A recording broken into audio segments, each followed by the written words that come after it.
Halo semuanya, ketemu lagi di Himawari Channel. Hari ini kita akan melanjutkan pembelajaran yang kemarin tentang materi persamaan kalor yang pertama.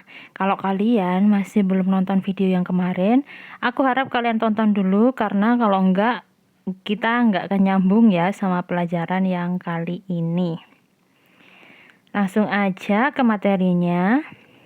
Nah, apa sih yang akan kita pelajari hari ini? Yang akan kita pelajari hari ini adalah persamaan kalor yang berhubungan dengan kalor jenis, massa, dan perubahan suhu. Jadi perpindahan kalor itu bergantung pada beberapa faktor. Yang pertama, massanya, yang kedua kalor jenisnya, dan ketiga perubahan suhu. Jadi kalor itu kalau mau pindah dari benda satu ke benda kedua itu memperhatikan massa, kalor jenis, serta perubahan suhu benda.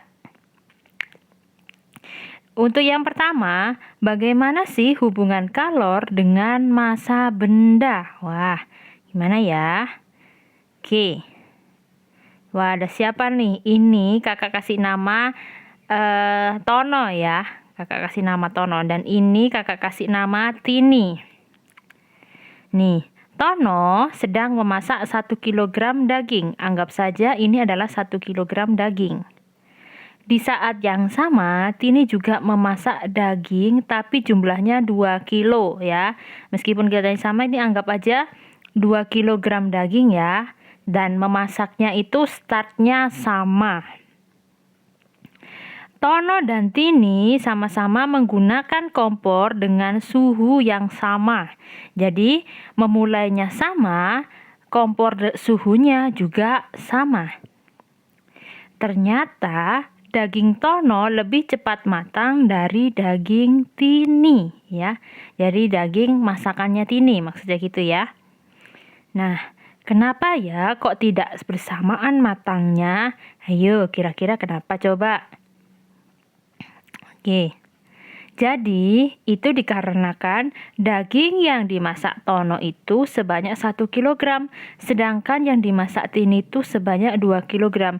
Jadi, dagingnya Tono ini lebih sedikit dibandingkan daging yang dimasak Tini. Punyanya Tini itu jauh lebih banyak daripada punyanya Tono, gitu.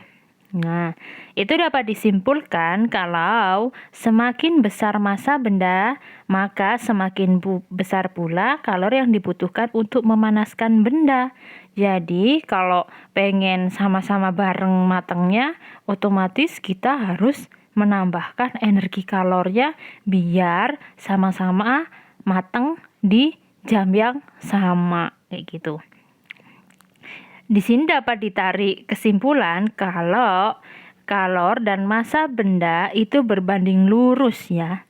Karena tadi kan udah diketahui ya, kalau mie-nya sekian akan matang dalam waktu sekian. Jadi butuh kalor yang dialirkan itu akan sebanding dengan massanya. Dan di ilmu fisika itu akan ditulis Q itu untuk kalor sebanding lurus dengan M atau massa benda.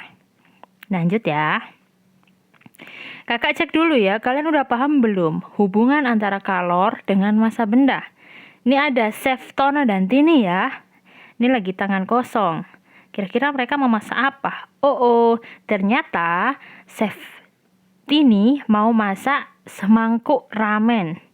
Dan Chef Tono akan memasak 2. Jadi Chef Tini memasak semangkuk ramen, Chef Tono memasak 2 porsi ramen ya. 2 porsi ramen dalam satu kompor, dalam satu panci dengan waktu yang bersamaan dengan Chef Tini serta suhunya sama. Kira-kira yang matang lebih dulu punya siapa? Ya benar, pasti punyanya Chef Tini. Karena apa? Karena massa benda milik Chef Tini lebih sedikit dibandingkan massa benda punyanya Chef Tono. Bener ya? Nih, karena ramen Tini itu cuma sebungkus. Sedangkan ramennya Tono itu ada 2 bungkus. Nah, sekarang masuk ke hubungan yang kedua. Bagaimana sih hubungan kalor dengan suhu benda? Ayo gimana? Kalian masih ingat di video sebelumnya tentang kopi panas ini nggak sih? Ingat ya? Yap. Dapat dikatakan kalau semakin besar suhu benda, semakin besar pula kalor yang diterima atau dilepas suatu benda. Maksudnya gimana? Oke, kakak jelasin sedikit ya. Anggap andai kata ini ada 2 gelas, 2 gelas A dan 2 gelas B ya, anggap ya. Yang A ini ya, yang A ini anggaplah cuman hangat ya. Sebenarnya kalau fisika nggak ada hangat-hangat gini guys, hangat ya. Sedangkan B itu panas banget ya, biasanya sampai 100 derajat Celcius, sampai 100 derajat. Nah, ketika kopi A ini dituang ke dalam cangkir yang sama, ini anggap cangkir ya, tuang ke cangkir yang sama, dan B dituang juga di cangkir yang berbeda tapi sama ya bentuknya. Ini ya, anggap ada 2 cangkir. Nah, yang akan lebih panas itu cangkir yang mana? Pasti cangkir yang B kan ya, daripada cangkir yang A. Jadi ada cangkir A dan B juga ya. Pasti lebih panas cangkir yang B. Karena apa? Karena suhu benda yang dimiliki B itu lebih besar daripada yang A. Otomatis suhu yang disalurkan ke cangkirnya itu juga akan semakin besar. Bener, kayak gitu simpelnya ya. Kita hapus nih, menghalangi ntar ya.